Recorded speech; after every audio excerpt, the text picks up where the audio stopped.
The neighborhood looks picture perfect.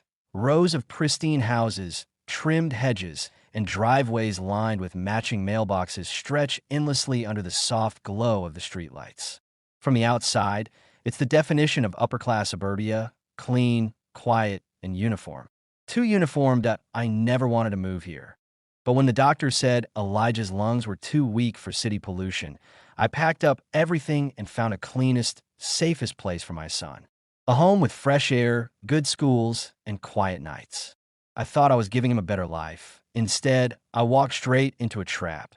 The HOA introduced themselves the day we moved in. Gerald Lancaster, the president, stood at my door with his crisp polo shirt and condescending smile, flanked by his two lackeys, Margaret and Doug. "Welcome to the neighborhood," he'd said, his eyes flicking behind me, taking in my furniture, my son's medical supplies, the moving boxes still stacked by the doorway. His gaze lingered a second too long on me. Assessing, judging. His tone had been polite, but I recognized the undercurrent beneath it. I wasn't what he expected. Still, I played along. I nodded, shook his hand, and thanked him for stopping by. But as soon as he handed me the HOA handbook, an inch-thick list of rules designed to keep people like me out, I knew I was in trouble. Day T first. It was just small things that I noticed about my lawn being too long, even though my neighbor's grass looked like a jungle. A complaint about my porch lights being too bright, even though every other house had the same bulbs. An issue with the medical alert sign in my window, marking our home as a medical necessity zone. And then the oxygen tanks. They're an eyesore, Gerald had said during the last HOA meeting, arms crossed as he stared me down in front of the whole room. "We have standards in this community." I fought back, explained that Elijah's oxygen wasn't a choice. It was survival. Gerald had smiled. The kind of smile that said, "I don't care." Still, I held my ground. I wasn't breaking any laws, and the tank stayed. I thought that was the end of it. Until tonight, that it's late, past midnight, when I wake up to a strange silence. The house feels wrong. Might get twists. I check the baby monitor, expecting the soft hum of Elijah's oxygen concentrator. But there's nothing. The room is too quiet. Something is wrong that I throw off the blankets and rush to Elijah's room. The second I step inside, my chest locks up. The tubing from his oxygen machine dangles uselessly, the cord severed, cut clean through. And just like that, I know this wasn't an accident. This was a warning, and they have no idea who they just messed with that I don't sleep. Not after what I found in Elijah's room. Instead, I spend the rest of the night pacing, running through every possible explanation. Maybe it was an accident. Maybe the cord somehow got tangled and tore, except medical tubing doesn't just snap like that. And deep down, I already know the truth. Someone cut ITWY morning. I have a plan. I install a security camera facing our front yard and another above the garage. If they try anything again, I'll have proof. Hard evidence. But when I step outside to take Elijah to his doctor's appointment, I see them. Gerald Lancaster and his ever-present entourage, Margaret and Doug, standing at the edge of my driveway. Watching that, I grip the stroller handle tighter, keeping my expression neutral. But my skin crawls under their scrutiny. "Morning," Gerald says, smiling like a snake. "Morning," I reply, keeping my voice even.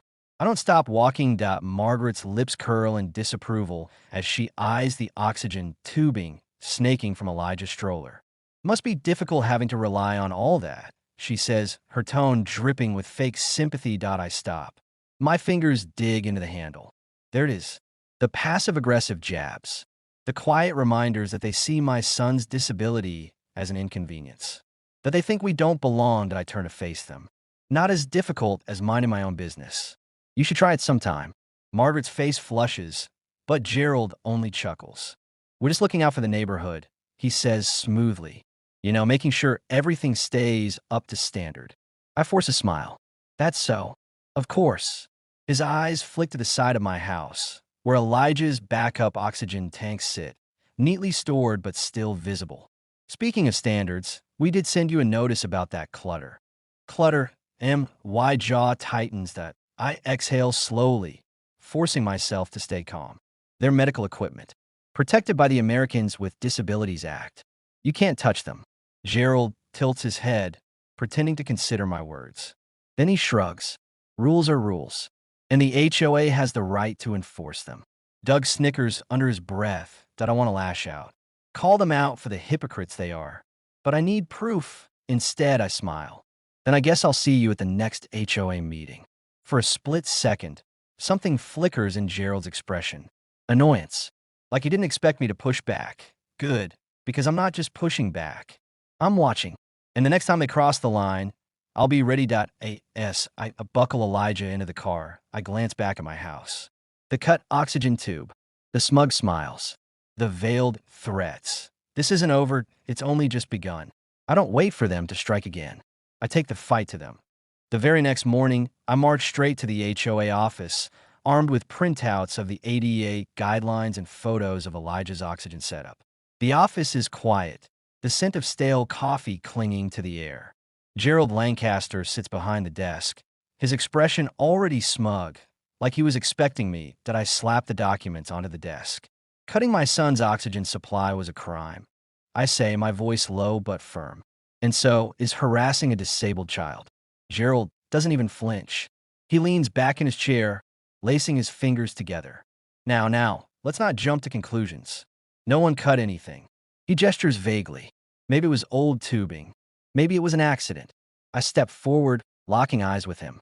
Then why were you and your little fan club standing outside my house the next morning, watching me? His smirk flickers. A fraction of a second, but I catch it. Margaret and Doug sit on either side of him, feigning innocence.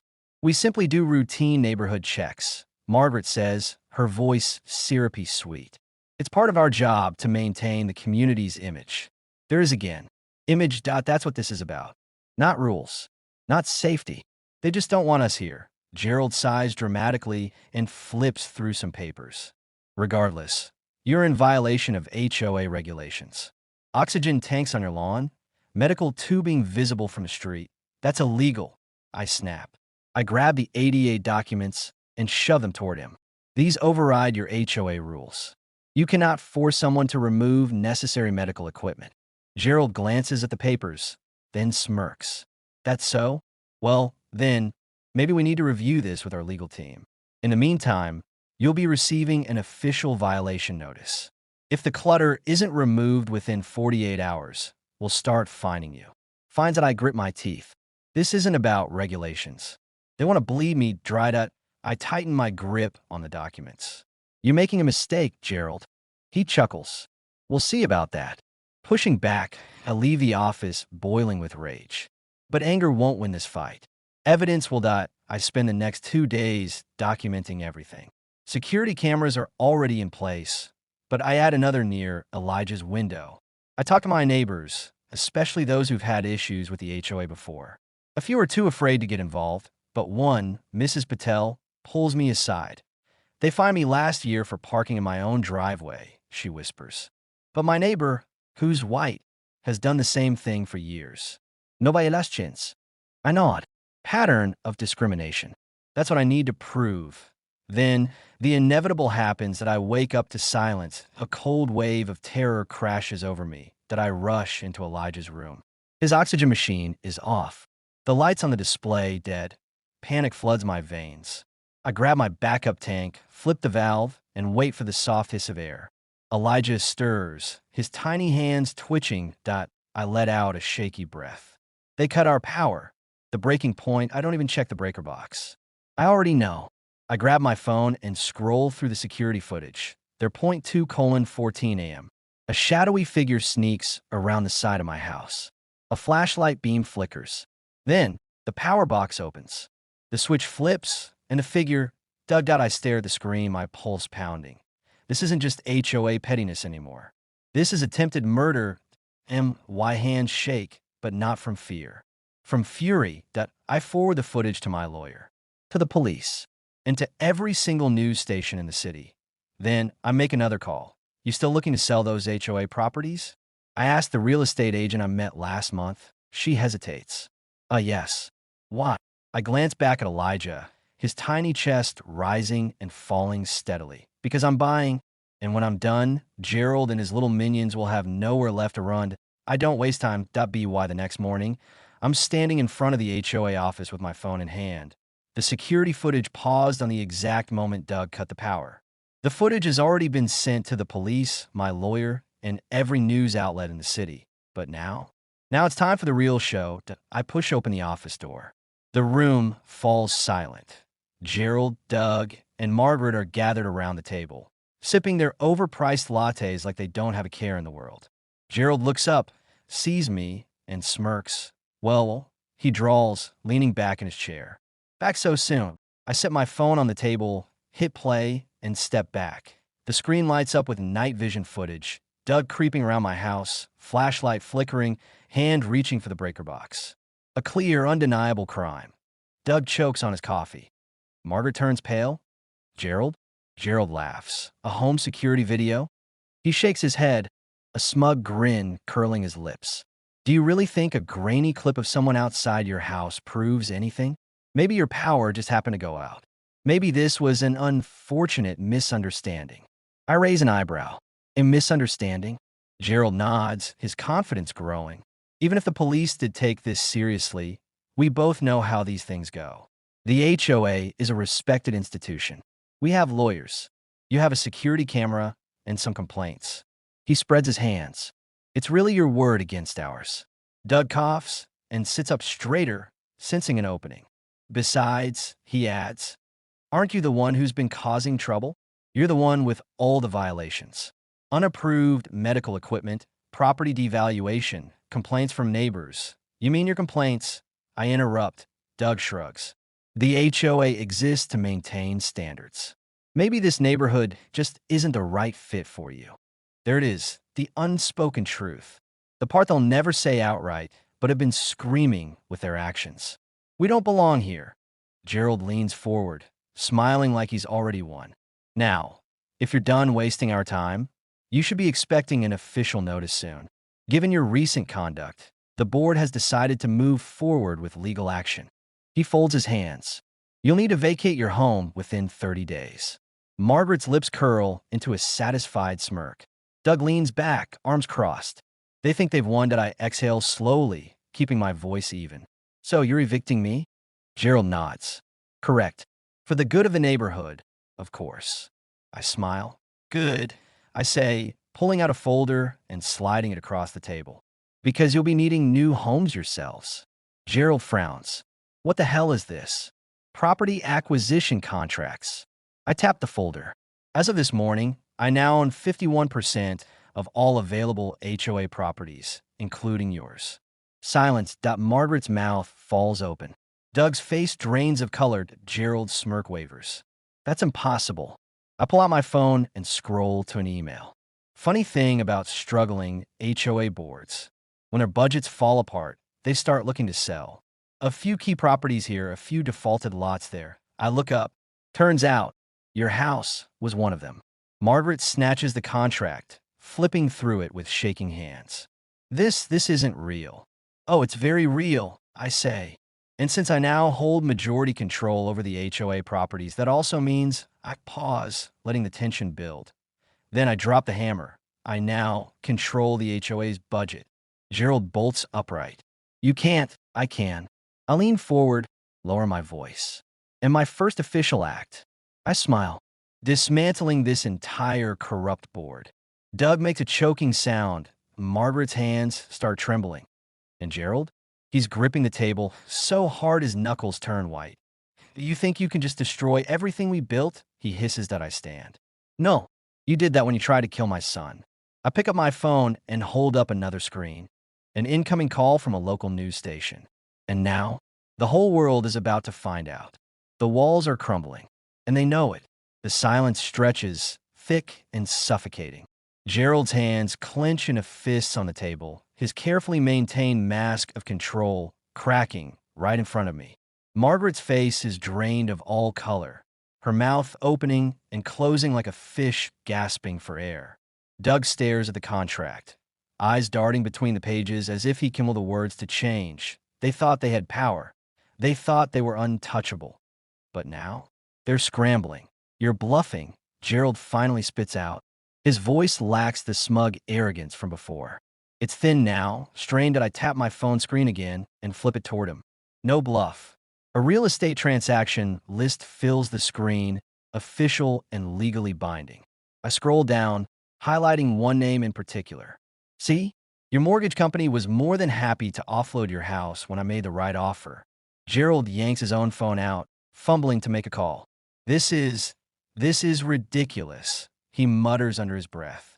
There's no way. Go ahead, I say calmly. Call them.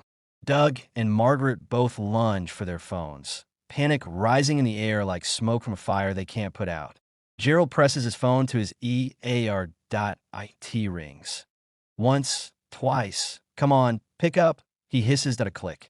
Then, a robotic voice. The number you have dialed is no longer in service.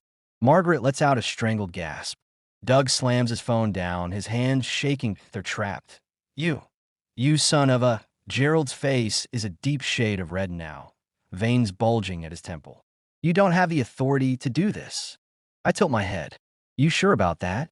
I tap my phone again, casting another image onto the screen. This time, it's an HOA financial report. A little birdie tipped me off to some questionable expenses on the HOA's books. I gesture to the highlighted sections, like, say, unauthorized withdrawals for personal vacations, luxury cars, and... Oh, what's this? A new pool installation at your house, Gerald? His eyes dart to the report, then back to me. Doug visibly swallows. This is fraud. I finish for him. And since I now control the budget, I sent this little report directly to the state auditors. Margaret slaps a hand over her mouth. You're lying, Gerald whispers. But he knows.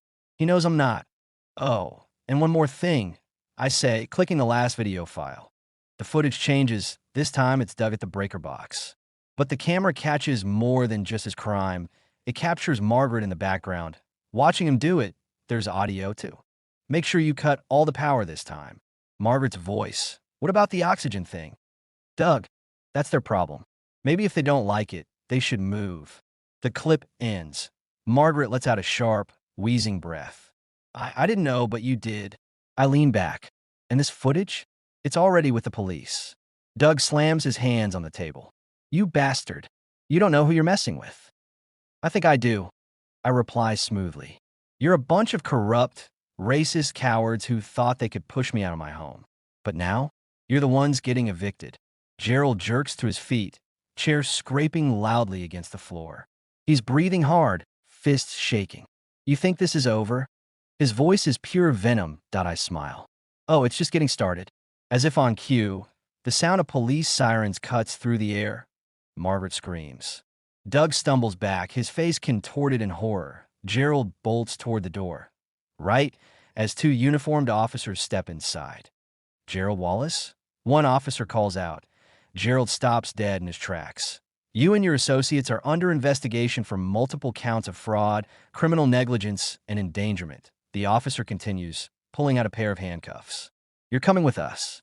Margaret's knees buckle. Doug stares in stunned disbelief. Gerald? He lunges at me.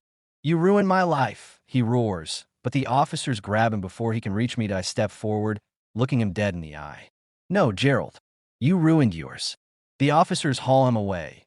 Doug and Margaret follow, both sobbing, both broken. Their world is collapsing, and I just watch them go. Justice served.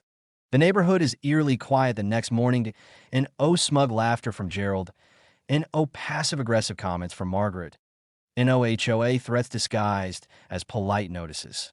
Just silence, and the sight of moving trucks lining the street. Word spreads fast. By noon, everyone knows what happened. Gerald, Margaret, and Doug arrested. The entire HOA board under investigation. Their bank accounts? Frozen. Their homes? No longer theirs. They thought they owned this neighborhood. Now, it owns them. I step onto my porch, watching as movers haul furniture onto the curb. A few neighbors gather in clusters, whispering, casting nervous glances my way. Some look guilty, others relieved. Then, one voice rises above the murmurs. Hey, I just wanted to say, I'm sorry. I turn. It's Paul, the guy who always looked the other way when the HOA harassed me. He rubs the back of his neck, avoiding eye contact. I should have spoken up sooner, he mutters. I knew they were targeting you. I just didn't want to get involved. I let the words hang in the air for a moment. Then I nod. It's not too late to do the right thing. Paul exhales, his shoulders loosening. If you ever need help, I got you back. A few others step forward, murmuring apologies, offering small gestures of support. It won't erase what happened. But to start, then, I hear her. Margaret, still handcuffed, still reeling, still in complete denial. "This isn't fair," she shrieks as officers escort her to a squad car. "We built this community. We kept it safe from people like him." A collective silence falls over the crowd. And then, laughter starts small, but it spreads. A few chuckles. Then full-on, doubled-over laughter. The very people who once feared Margaret are now mocking her. Her face crumples. The realization finally hits. She has no power here anymore. Gerald, pale and defeated, doesn't say a word as they shove him into the back of a police car. Doug? He tries to protest, tries to claim he was just following orders, but no one listens as I watch as the doors slam shut, as the cars pull away, as the HOA's reign officially ends, and I breathe. For the first time in years, I feel free. That night, I sit on the porch with my son, watching the sunset paint the sky in shades of gold and crimson. His oxygen machine hums steadily beside him, uninterrupted, safe. "You did it," he says softly. I glance at him. "We did it." He grins. "So what happens now?" I lean back, stretching my arms. "Now, we rebuild. We make this neighborhood what it should have been all along. No more corruption, and no more harassment, and no more fear. Just home. And this time, nobody can take it from us. This ending delivers justice, humiliation, and closure with a strong emotional payoff. The antagonist is utterly defeated, the community begins to change, and the protagonist wins not just legally, but personally. Now, your story is complete. Ready for the next one?